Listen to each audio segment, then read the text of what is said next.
Watershed. So glad that you're here this morning. Would you stand and let's sing together?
together. Holy Spirit. Oh, Holy Spirit, you are welcome here. Come flood this place and fill the atmosphere. Your glory, God, is what our hearts long for. To be overcome by your presence, Lord.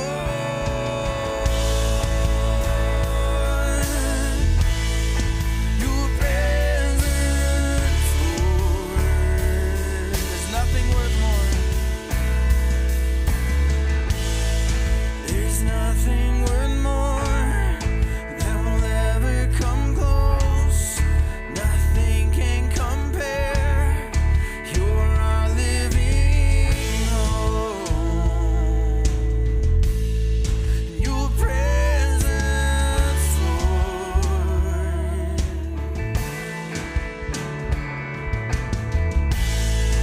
I've tasted and seen of the sweetest of loves, when my heart becomes free and my shame is undone. In your presence, Lord. Oh, Holy Spirit, you are welcome here. Come flood this place and fill the atmosphere. Your glory, God, is what our hearts long for. To be overcome by your presence, Lord.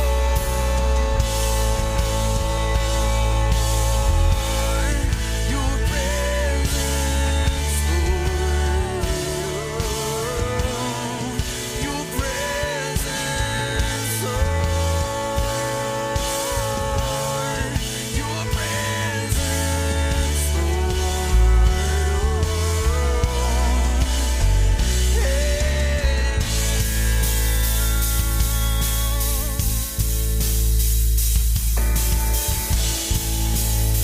Sing this together. Let us become more aware of your presence.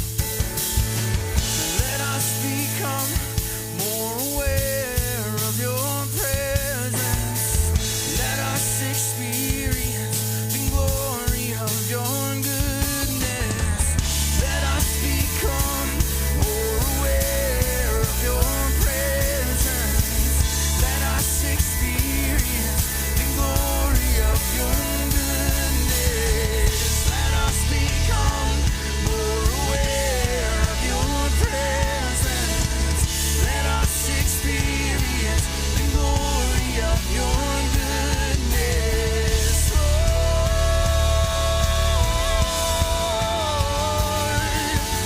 Holy Spirit, you are welcome here. Come flood this place and fill the atmosphere. Your glory, God, is what our hearts long for. To be overcome by your presence, Lord.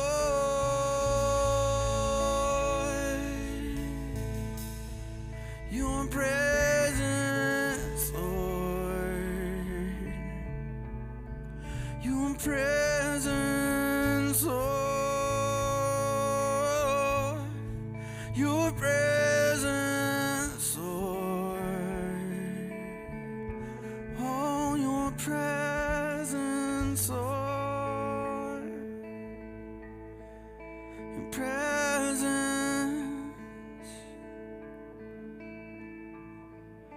Your presence, Lord. Your presence, Lord.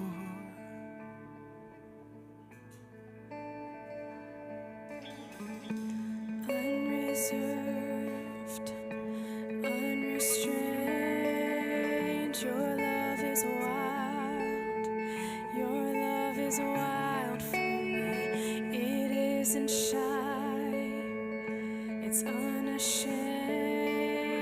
Your love is proud to be seen with you.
I want to take a second here and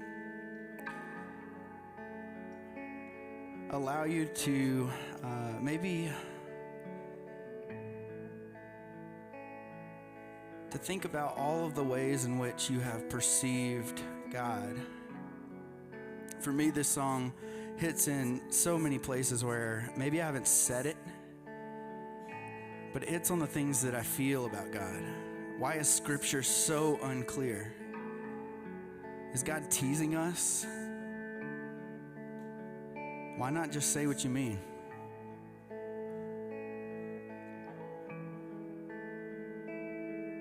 Why, God, do you not always reveal yourself in the way that I think I need?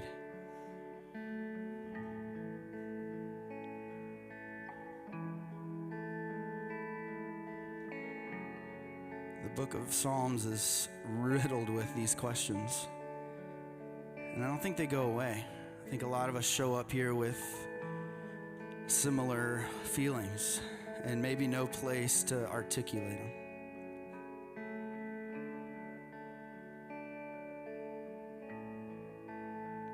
So these statements are pretty bold. God, you don't give your heart in pieces. You don't hide yourself. And maybe in different seasons of your life you've believed that, or you've been able to sing it, and maybe in certain places you can't. And the beauty about singing together is that we can remind one another of things that we know to be true. That God is love. And that expression of love is most realized when we are together. So I want to sing this one more time. And maybe you need to sing it for someone, or maybe you need to listen, maybe you need to hear it. Maybe you need to be silent, maybe you need to close your eyes, whatever you need. Take just a minute, see if you can find it.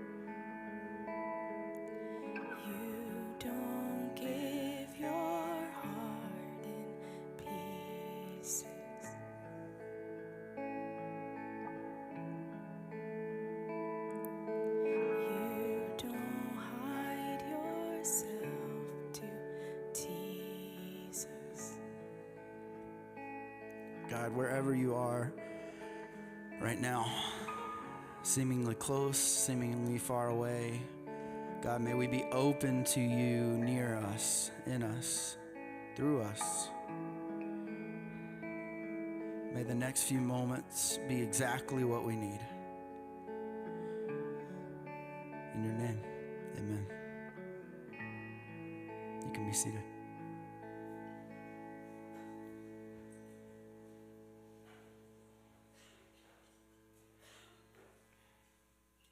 Good morning, Watershed. My name is Madeline, and I work with our 6th through 12th grade students here. I'm really glad to welcome you today. I also wanted to say thank you for helping us meet our generosity goals for last month. Our goal is $600 of new reoccurring giving every month, and we met that last month. This giving allows us, it's really exciting. Cheer, it's great. This allows us to dream, allows us to connect better with you guys and our liberation partners and really invest in our community. And so thank you for showing up in that way. I also wanted to announce that Kindred is having a brunch on the 25th of February. It's very exciting. However, this is not the kind of event where you can just sign up last minute, because they're going to Snooze, which is going to be so fun. Who doesn't love Snooze? I mean, it's amazing, right? But you also have to make a reservation. So if you want to be a part of this brunch, you do need to sign up using the QR code right here or on our website by the 18th of February. If you want to be there, otherwise you can join the next event.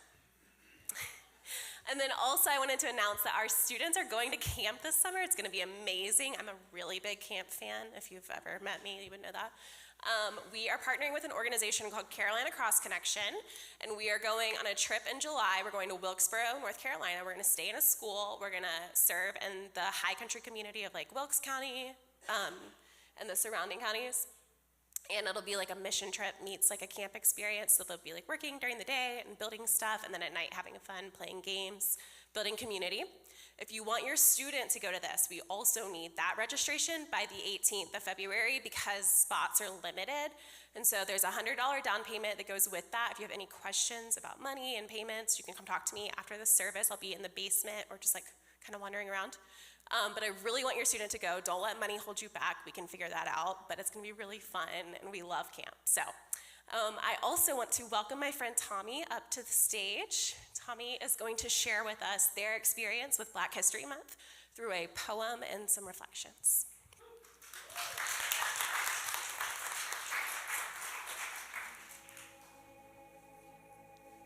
A poem of friendship. We are not lovers because of the love we make, but the love we have. We are not friends because of the laughs we spend, but the tears we save. I don't want to be near you for the thoughts we share, but the words we never have to speak. I will never miss you because of what we do, but because of who we are together. These are the words of the poet and activist and queer elder Nikki Giovanni. And I wanted to invite us into this reflective moment before we have a collective moment of meeting and greeting one another. And in this reflective moment, I just want to say that Black History Month for me is complex and complicated. It's complicated for this space when we look around, when we look at our history. And then in other ways, it's really simple.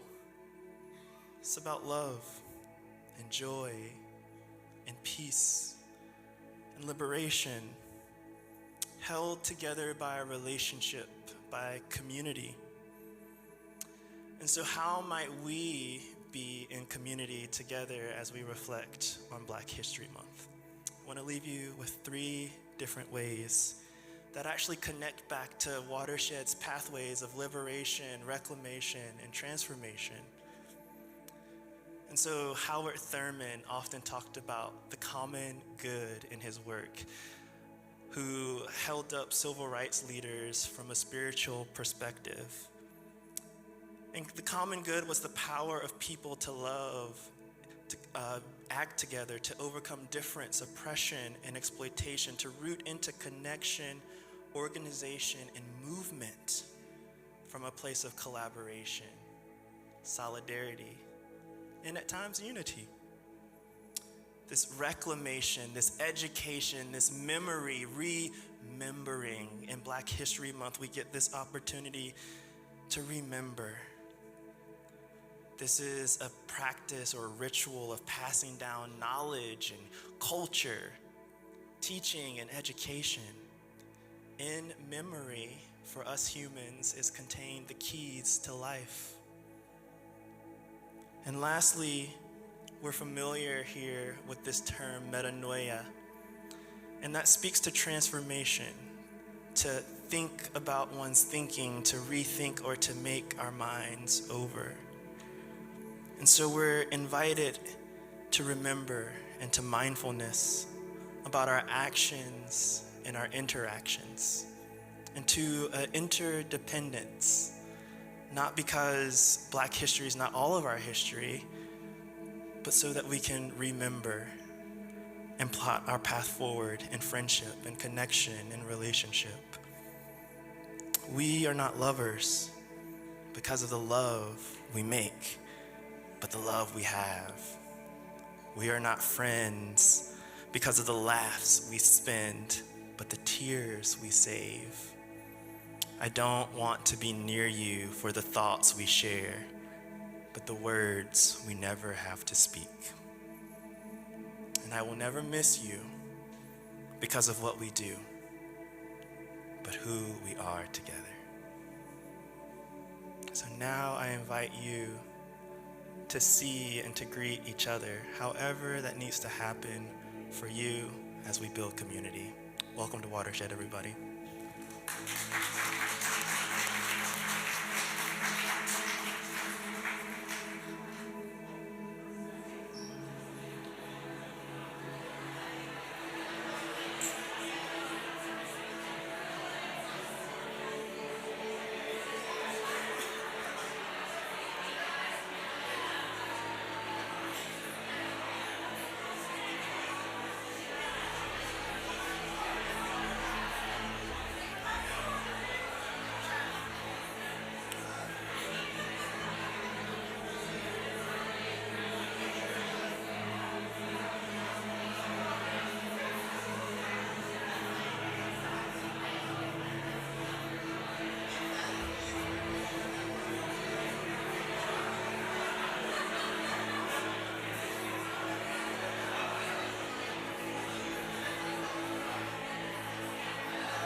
Some Super Bowl energy in here today.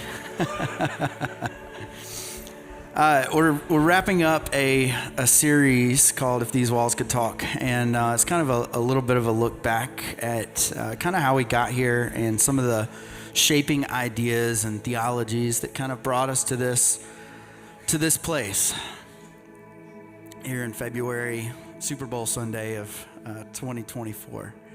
And one of the things that most shaped me when I came to Watershed was this idea. It was new to me, which is terrible, but it was new to me that I was inherently good.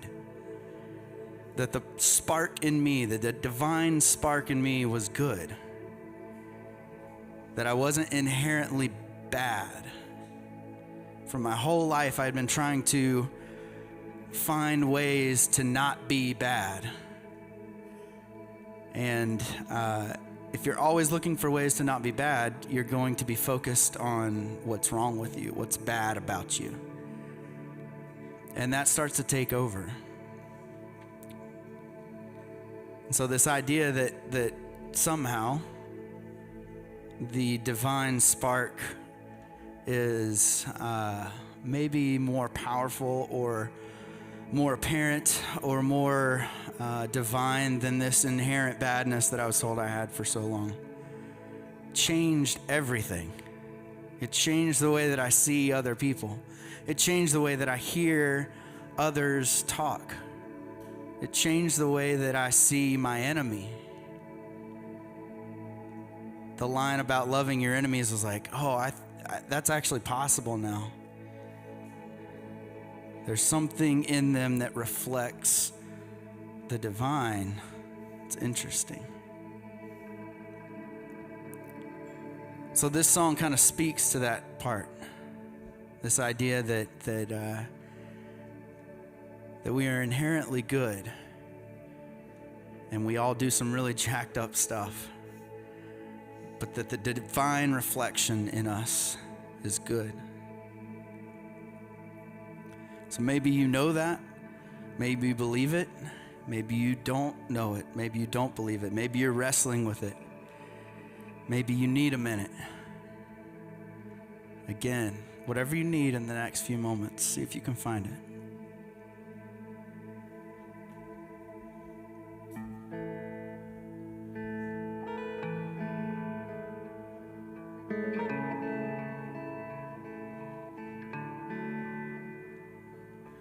You were there to pick me up, tell me I was good enough. It doesn't matter what I've done, you pull me closer.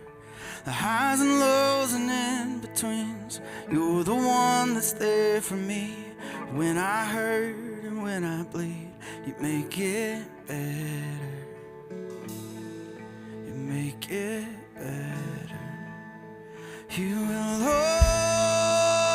always be. You will always be the one that I can call, the safest place to fall for me, and I can't stand, and I can't stand.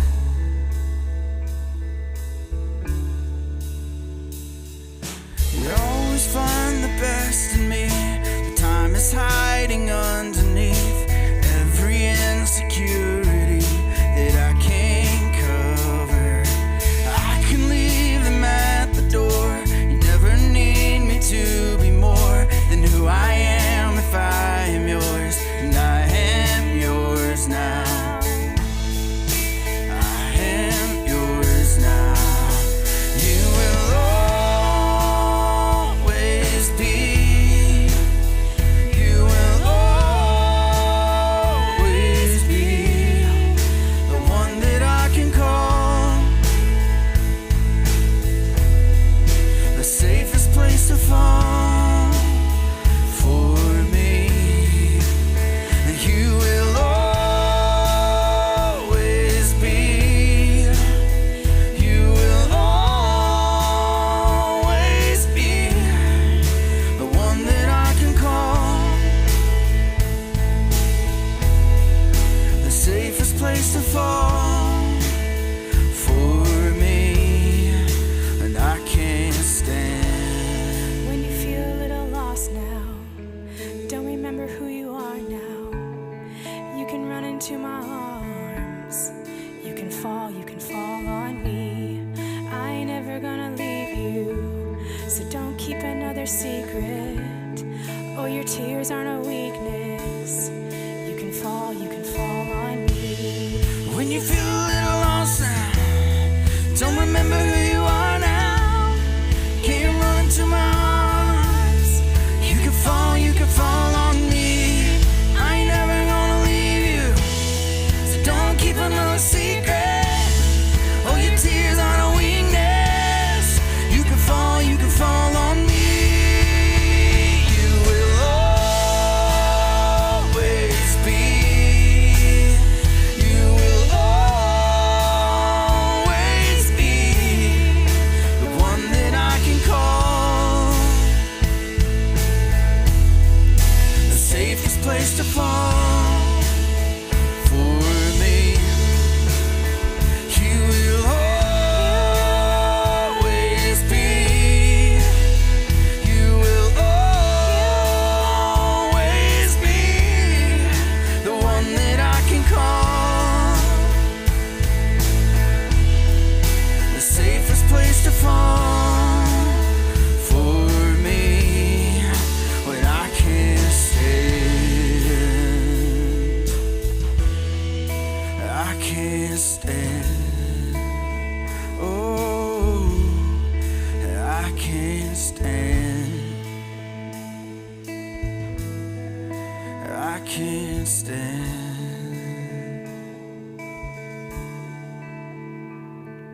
You always find the best in me. The time is hiding underneath every insecurity I can't cover.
reflected in the content, but also reflecting in the title and the branding. And so this year, building off what we did last year, which was called What About Love, we're asking what else about love? Because we are a community of first words, not a community of last words. And we're going to get into that a little bit more in a moment. But this is our annual relationship series, and we hope that you will join us for it starting next week. Smooth pivot to what we are doing this morning, which is wrapping up our current series, If These Walls Could Talk. I think most of you know this. I know there's probably some new folks in the room. My name's David. I'm one of the pastors here at Watershed and part of our teaching team. We have a 6.7 person teaching team. And by that I just mean there are a handful of folks, about 8 folks really, but 6 probably most commonly, who share teaching and preaching duties here at Watershed. And the people who are joining me this morning, who I will allow them to introduce themselves, are the folks who spoke in this series, minus Brian McLaren. It was far too expensive to bring him back out for this. So, David, you all introduce yourselves, and then we'll kind of dive in. Good morning, Sean. Good morning, Blair. Good morning, Matt. I appreciate their brevity. That's not what I anticipated them doing. But really what we're going to do this morning, so just to give some context, there are times that we end series, I end series, doing a live Q&A. It's literally my favorite thing that I get to do here, and it's not what I'm getting to do this morning. Instead, we had, we put some social media shout-outs, some shout-outs through our app, asking people to communicate to us some of their curiosities, some of their questions that maybe were raised by their experience at Watershed, and particularly the subject matter that we covered through this series. Like Austin mentioned a moment ago, this was an exploration of the journey that we as a community took to become who we are and are continuing to become. We are not a finished product, just as none of you are finished products. And so what we are not doing this morning, just to manage expectations, yours and yours, what we are not doing this morning is going through question by question and giving you, any sort of definitive answer to what's been asked. What we're going to do is use some of the questions that were sent in to reflect on this series, the content of this series, and the journey that we individually and our community collectively have gone on over the years. Does that sound good to y'all? Good, because that's what we're doing. What were you going to do if they said no? Probably make the same joke. So That's what I do with kids. yeah, there you go. See, you all are like kids. Some of you are kids. So to kick things off, we got a number of questions. Some of you sent questions in. Some of you will hear your question directly addressed. Some of you won't. Know that we have discussed all of these. In fact, we spent the last 48 hours or so in a space together, dreaming about what we're going to be doing as a team for the rest of this year and into next year. All right. So many of the questions that got sent in are not only informing our conversation this morning, but are going to be informing our conversations for the rest of this calendar year and into 2025 as well. So if you don't hear the precise verbiage of the question you sent in, don't think we didn't see you. I promise you we saw you, and it's going to get addressed one way or another. But where I want to start, and they don't know what I'm about to say next. I have not told them where I was going to start. Super comfortable. But where I want to start is someone sent in a question about heaven. All right. And in this question, this person was curious about, okay, so like in heaven, what are our bodies going to be like? Are they going to be physical, material like we have now? Are they going to be spiritual? Because in the Christian tradition, there are different schools of thought when it comes to this question. And so the short answer that I think I can speak for all of us, but I will let them dissent. The short answer is, we don't know. And there's no way for us to know. But this question was really exciting, energizing for us, precisely because we could go through each one of the talks that we did and sort of kind of filter the question through the lens of kind of the big idea of what we talked about. And I think just a lot of richness can emerge from that. So I am going to stop talking for a moment, and I'm going to allow my colleagues to reflect on this question in any way they want. Yeah. So my talk in this series was about deconstruction and sort of along with Watershed's own deconstruction. And as that question came up, it made me think about one of my sons. After my mother passed away, we were in the car. I had joined a grief counseling group, and he found my notebook. And it was very private. And he's reading it, and I'm driving, and I was just sort of like, okay, well, let's just play this out. And he started to express what he thinks happens after people pass on or transition. And it was almost akin to, I think, reincarnation was his view, that Abuela, his grandmother, was around, but in a different body, and we may not recognize her, but she's here among us. And I couldn't place where that worldview would have come from him, right? We have books, a lot of books on interfaith, and we've certainly talked about different world traditions. But this was one of the first times, so he would have been 8 or 9 at the time, that he was expressing a worldview that was solely his and not influenced by any of our sort of, parenting. And it felt so raw and so beautiful that there would be no way that I would tell that sweet child, that's not it, right? But I grew up hearing, well, that's not it, and this is what it is, right? Whether it's hell, whether it's heaven, whether it's whatever it is. And so I think I don't know is perhaps an unsatisfying answer, and yet I just don't think we have the imagination to dream up what could be possible of a God that sees and loves us. I have ideas about what I think it is and what I hope it might be, but I'm hesitant to even share those because I don't want to put parameters for it for other people. I don't know. We taught him that in Greenhouse. I'm just kidding. We did it. We did it. I might feel that way too, but I've not shared that. In my talk, we talked about salvation as being this healing and liberation that happens corporately and communally. And salvation is always so connected to heaven, right? Like I grew up with it being like, if you get saved, then you go to heaven. So of course I wanted to get saved because who wants to burn alive? And then climate change happens, so we might still burn alive. But I think that it's really hard for me. This is a space that I really struggle because I know the complexity of humanity. When we lose somebody we care about, we want to know that there's something and some place we're going to meet them again. But there's the other side of it that I'm just not sure that happens. Like even whenever I read scripture, I'm not sure it's a place. I really don't think it is, but I don't want to say that to push people that way either. Sean's like, you just said that. But I do also, was it Zach or Ethan that?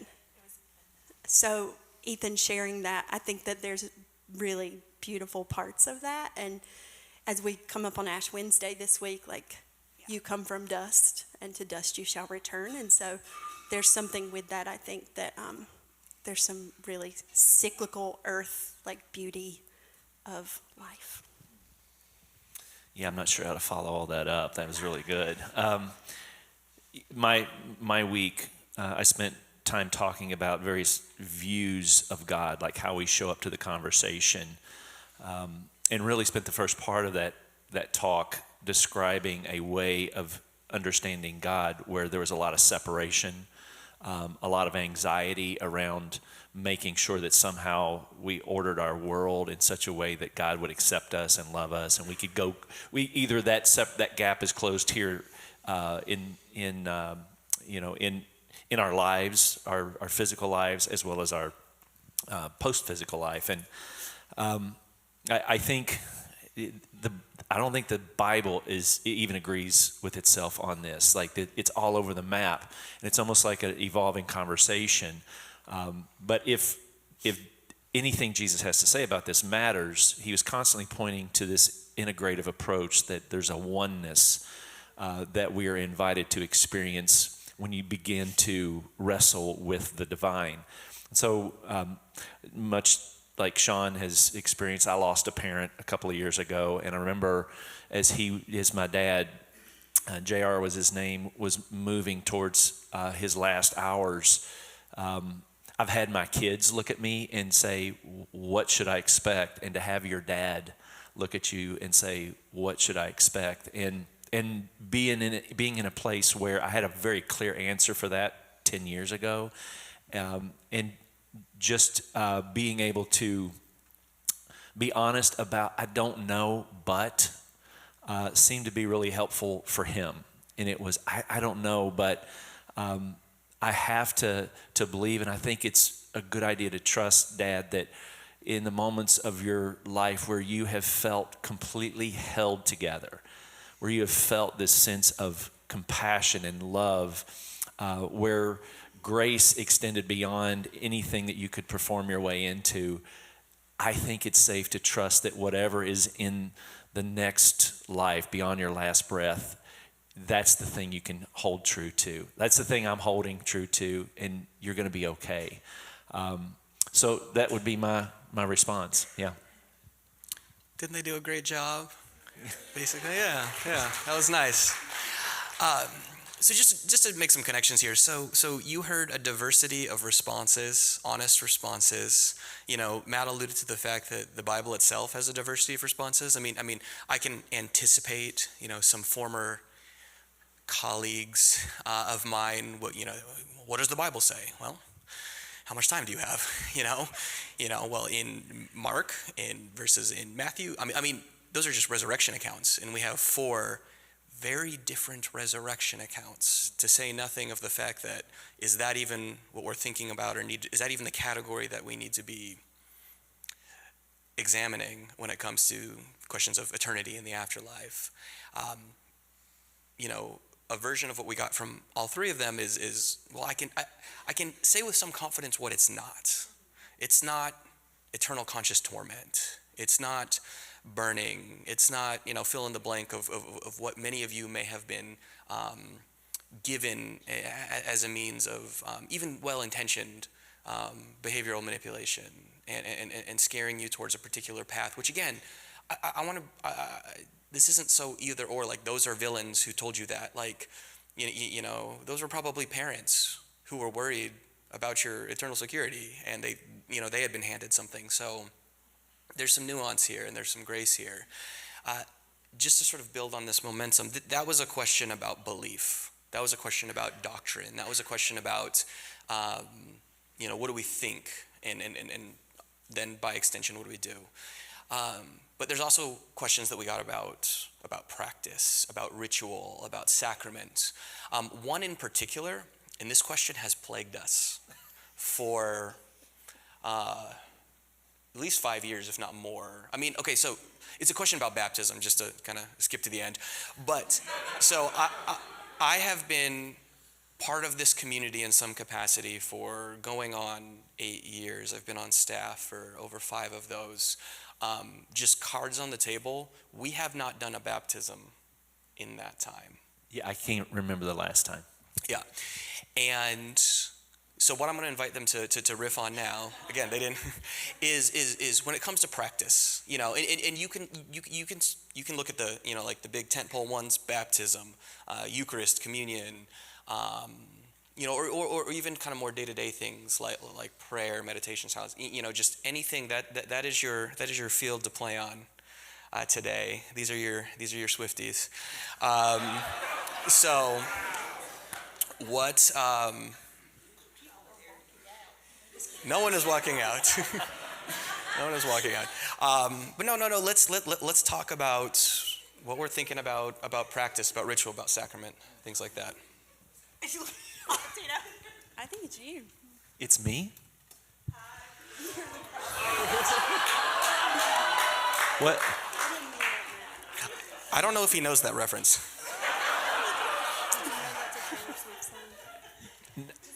I've noticed the older I have become, the more I am a target for teasing. And if that's a love language, I'm so well loved with our staff these days. Wah, wah. case in point. So, you know, I'm not even sure where to begin. I think the point of a practice is worth having a conversation around. I think the point of a ritual is worth having a conversation around. I'm going to go out on a limb here and suggest that for many of us, we were handed particular practices and we were told they are important because of fill in the blank. And the actual act of doing those as some sort of obedient gesture might have produced some sort of feeling of fulfillment. Like, I'm doing the right thing. At least that's how I edged into it as a young adult. Reading my Bible and praying and journaling was some sort of badge of honor that I am this is proof that I'm a Christian. I'm doing these things. And a lot of that was incredibly painful because you really didn't experience much of an outcome. It was hard to stick with it. So it's like, well, you know, I'm being disciplined, so maybe there's something there. And personally speaking, I think I went through a period where I didn't even know what to do. Because when it stops working, well, then what's the thing? And for me, there was a few things that started to emerge that I think are deeply spiritual, but probably fall in more of a lane of mysticism or just practicing presence. And so I could you know, kind of dive into more of a granular conversation, but I'd be interested to know, like, when you think about your own personal journey, what are some things that surface for the three of you? And maybe what do you think the outcomes should be at this stage of life? There, how'd I set that one up?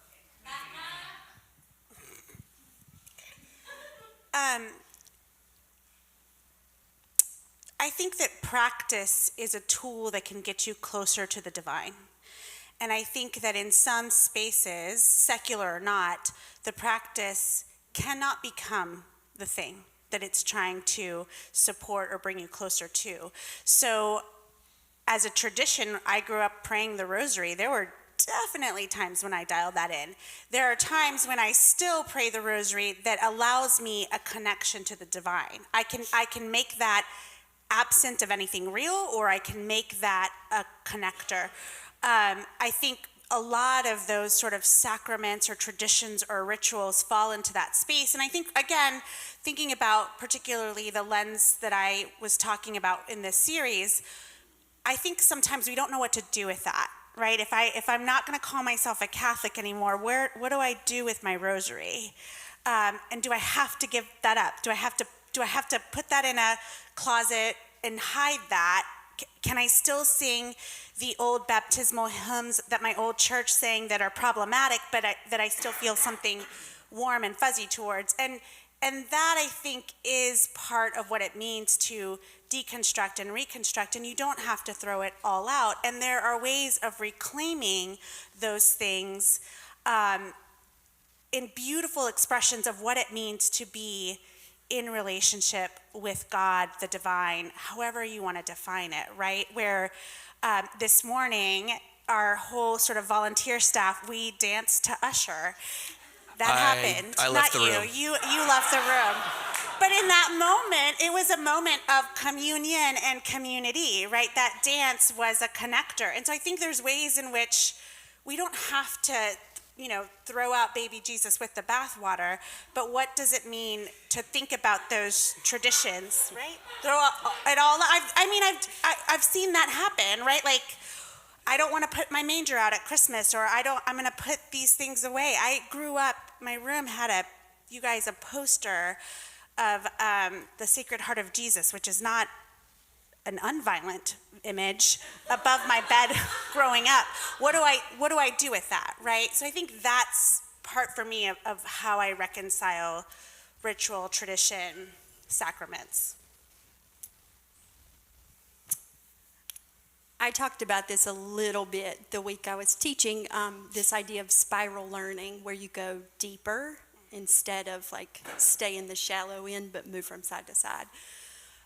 So as a teacher and as a math major, you get to this point where you think everybody says, I never use math anymore. But really, you do. So, spoiler alert. But whenever I taught it, I remember teaching first graders that need to learn how to multiply and divide, how to do that based on what they already knew about addition and subtraction, right? Like, so I taught them that division is just subtraction, repetitive subtraction. That's all it is. Multiplication is just repetitive addition. Exactly. And so it's no different with this. I think for me, when I realized that my practices didn't have to be habits, where there was a checklist that I performed every day, it shifted into this space of rhythm. And so whenever I moved to that space with spiritual practices being rhythms, it changed my whole outlook. And then I realized that it could be done in many different ways, just like multiplication, addition, subtraction. It can look so different, like us doing Usher this morning. But also, there's a book I read in seminary. It's called Sacred Rhythms. It's by Ruth Haley Barton. And she actually goes through like 10 rhythms that are very historical practices as well. And so that was just eye-opening to me, I think. But baptism, I think we should go back to the roots of like, hold them down until they think they're dying and then they come back up so they're reborn. No, that's the Ironborn in Game of Thrones. So that's my thoughts. So, thank you all of you for that. I do want to camp on the two big ones, baptism and communion, for just a moment. In part to honor the questions that got sent in. One of the things that I talked about to kick this series off, so I know that was like a month and a half ago, no one remembers that, but there's a dance that we have to do, and you have to do whether you realize you're doing it or not, because there is a diversity in this room. There is a diversity at the level of identity, generation, all of that informs this last piece of diversity that I want to name, which is a diversity of belief and experience. And there are things to meet some of you where you're at that are going to be disruptive, confusing, even scary. To meet other you where you're at, and vice versa is also true. And there is not like one uniform, universal way to like make it all just make sense and to like snap our fingers and magically all of you are just on the same page. And so there is at least a value or an intentionality on our part to do the best we can to sort of just hold that tension gently and generously. So at a very practical level, if someone wants to get baptized, like, let's find some water. Like, we're in.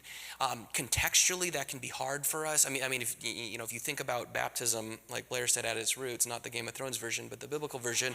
But she's not wrong. I mean, that was there is a tradition that includes what she was talking about. There is baptism predated what became Christianity.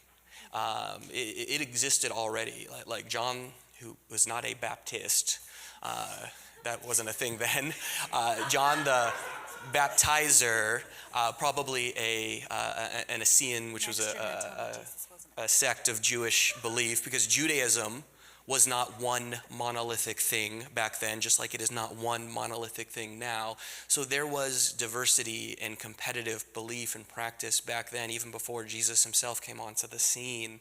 And then even the context where baptism emerged as a ritual or a rite in the early Christian church was in part a response to socio-political things that were happening in that world. There was most of the New Testament is a debate about circumcision, not something we're trying to reclaim right now. But baptism and baptism as a rite, as a practice. Turn that into HR. Evolved. We don't have an HR department.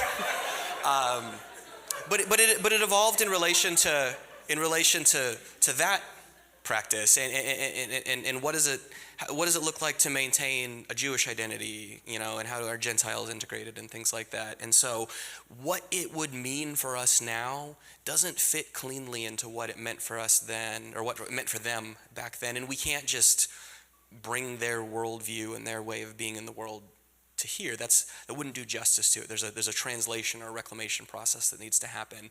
The same is true for communion. On one hand, we talked about this week. Like, communion is it's a celebration of something that isn't there. It's coming together over a shared absence. There is something that is standing in for what we don't have, which is the body of Christ. And so these things need to be translated. They need to be contextualized. That's the work that we're about, but it's not formulaic. To use a cliche, it's more art than science, and it requires y'all's participation. Insofar as baptism might be important to y'all, we're in. But what the context that we need to give and the way that is going to play out for us and by extension for you isn't going to look like it looked before. And before could be the tradition that you came out of, or before could be what was going on when the Bible was written. It can't look like it looked before, because we live in a different world than they did. And you're living in a different world now than you lived in as recently maybe as last week, if this is your first Sunday. But there's a contextualization that needs to happen, if that makes sense. Awesome. So we've talked about belief, we've talked about practice and ritual. I'm not definitively going to say this is the last one, but we'll see how long the conversation goes. But there was also a lot of questions about, so we're thinking about belief differently, we're thinking about practice differently, we're thinking about church differently. What do we do with the people in our life who aren't thinking about those things differently? What does it look like to invite them to a place like this? How do we tell them, how do we have language or categories or containers, to use a preface term, for this, or how do we safely, charitably, but with healthy boundaries, even allow some of those people in our lives, from a parenting standpoint, some of these people are parents themselves, our parents. Some of these people are friends. Some of these people are the parents of our kids' friends. There's a lot of complexity here, and probably not one right answer, but what does that look like? In an election year. Yeah.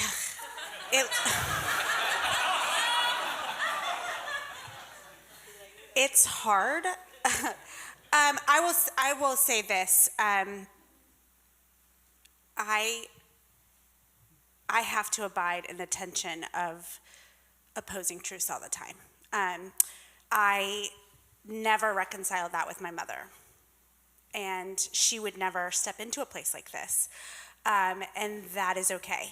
And so I think that for some of us, it really just requires being able to hold on to that tension, and to, I think, logistically and for the sake of getting through maybe a Thanksgiving dinner, for example, it is finding safe boundaries for yourself around what you can and cannot tolerate, what you can and cannot have the heart to get through. And that's different for everyone in this room. And I don't know how,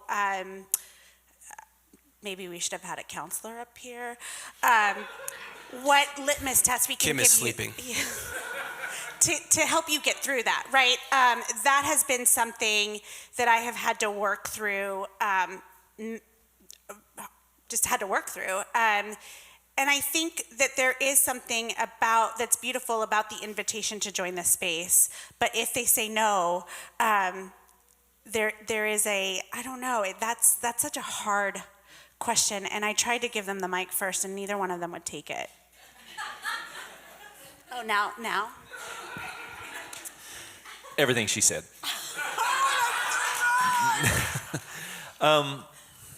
Man, like you talk about, there's this common phrase that has sort of existed here at Watershed for years, and it's the phrase, the thing under the thing under the thing. It's like there's all of these variables that inform not just the way someone you love is showing up to a conversation, but the way you or we are showing up to a conversation.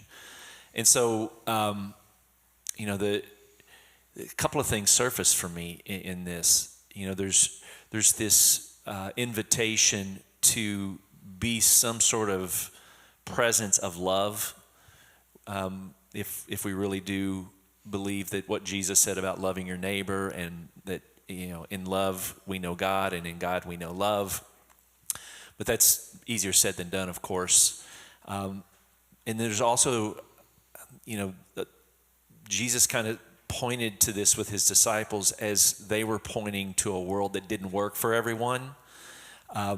This was going to create separation from the people that you love. Your brother, your mother, your father, your siblings.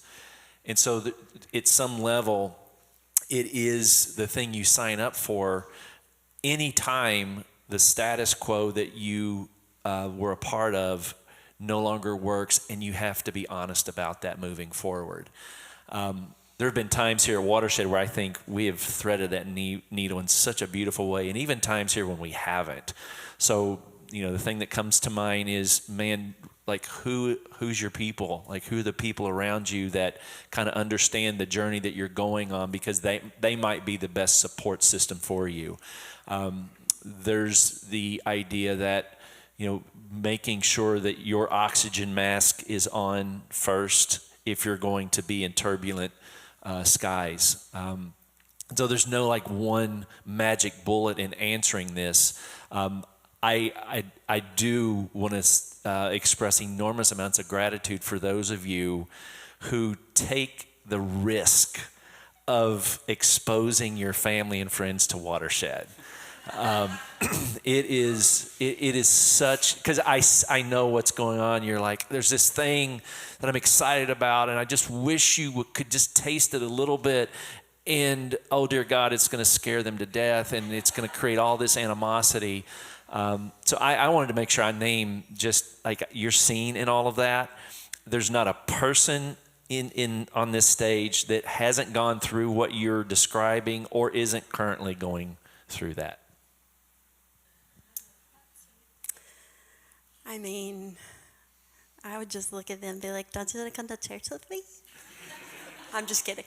I don't know that I have an answer for this, but I will share that it is a struggle for me. And I think it's a struggle because I think back to my own experiences from church as a kid, and that invitation coming from this place of somebody having the right answer and knowing the right way. And so I talked a little about this too in my talk, but that idea of multiplicity, where you recognize whenever more than one person is in the space, there's more than one experience there.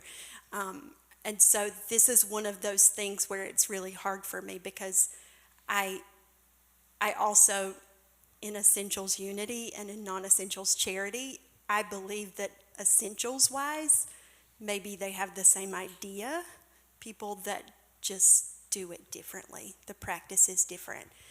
And some of that is because they are in bubbles and don't have relationships with anybody that's different from them.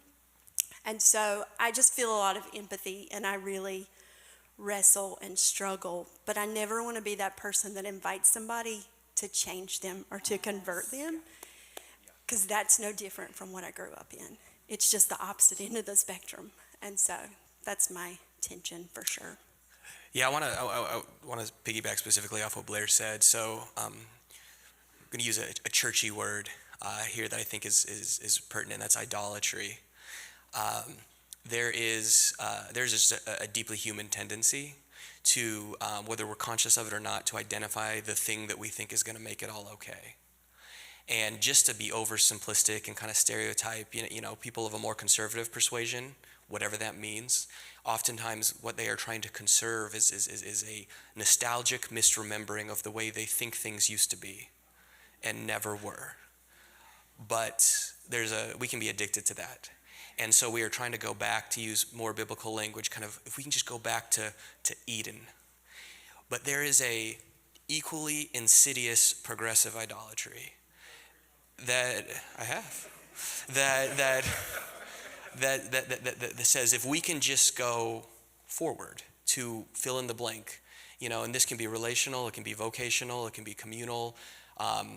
If we can just get to the destination, all the contradictions will be resolved, and everything's going to be okay. Sort of a new heaven, new earth, mentality.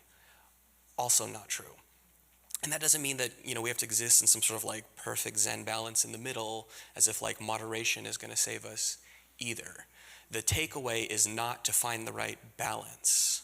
The takeaway is to realize that the deeper we go into a contradiction and potentially resolve it, a new one is going to emerge that's going to create tension. And so the takeaway of this is not that there is or isn't a right or wrong approach. That's going to be contextual. It's going to be related to various boundaries that you need to hold for yourself to protect your own safety and mental health. It's going to relate, it's going to depend on so many things that we don't have the capacity here to account for, and neither do you. But what you can give yourself first and foremost, before you even think about giving it to anyone else, is grace. And here's what grace is. Grace is not the same thing. You probably have had an Easter message before where it was like, grace on the cross, paid in full. That's not grace. Grace is not the payment of a debt. Grace is a transformation of our relationship with the thing that we think we owe. It is not, grace is not, Rondo Reynolds is laughing right now. Grace is not the payment of a debt or the fulfillment of something we think we owe. It's a different relationship that we can have with that thing. And so there is not some secret formula that if you can just tap into it, all of your differently religiously or politically persuaded relatives are certainly going to fall in love with this place, and then everything's going to be good. That might happen for some of you. Congrats. And then new contradictions will emerge for you to navigate. Grace is an embrace of that for yourself and for the other, and taking responsibility for that for yourself, which is best done in community. Which is the whole, if there was a reason, if I had to distill why this place exists to one thing, it would be that. It would be, this is hard, don't do it alone. So, to wrap up, I think I missed my window to end on that mic drop moment, so so what I'm going to invite my colleagues to do is just as pithy as possible, and I can tell you from the last 48 hours that's not our strength, pithiness. But as simply as possible, what is your takeaway from this series? As we have had the privilege of reflecting on the journey that we've been on individually and communally, what's your takeaway? What do you want to leave, if not them with, yourself with?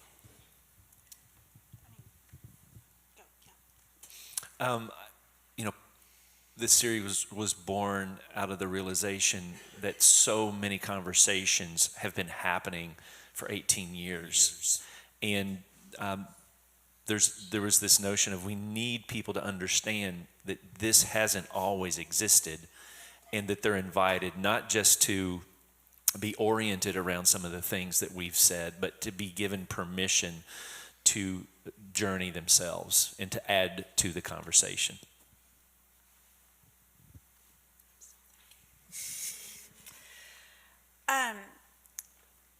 There's a quote by a Greek philosopher, maybe Hippocrates, maybe not, maybe TH, some letters.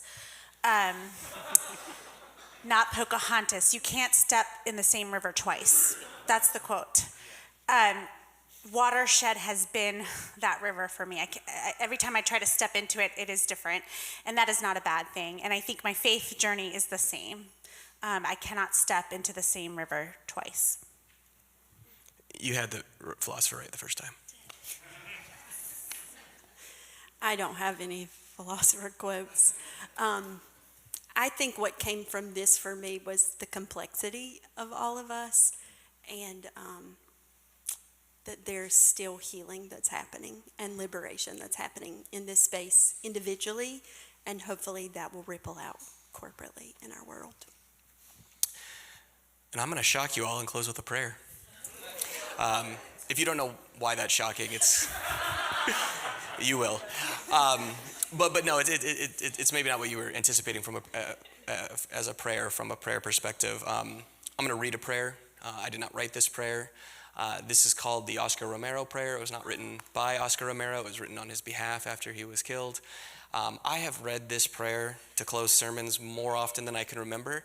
There's a non-zero chance I read this at the close of my talk to kick this series off. I don't remember. But I do think it encapsulates the spirit of what we were trying to say here this morning and the spirit of what we were trying to communicate through this series, and by extension as a community going forward. It's what we are inviting all of you into. So I'm going to read this. It says, "It helps now and then to take a step back and take a long view. The kingdom is not only beyond our efforts, it is even beyond our vision. We accomplish in our lifetime only a fraction of the magnificent enterprise that is God's work. Nothing we do is complete, which is another way of saying that the kingdom always lies beyond us. No statement says all that could be said. No prayer fully expresses our faith. No confession brings perfection. No pastoral visit brings wholeness. No program accomplishes the church's mission. No set of goals and objectives includes everything. But this is what we are about. We plant the seeds that will one day grow. We water the seeds already planted, knowing that they hold future promise. We lay foundations that will need further development. We provide yeast that produces effects far beyond our capabilities. We cannot do everything, and there is a sense of liberation in realizing that. This enables us to do something and to do it well. It may be incomplete, but it is a beginning, a step along the way, an opportunity for the Lord's grace to enter and do the rest. We may never see the end results, but that is the difference between the master builder and the worker. We are workers, not master builders, ministers, not messiahs. We are prophets of a future not our own. That's what we want to leave you with. Welcome to Watershed.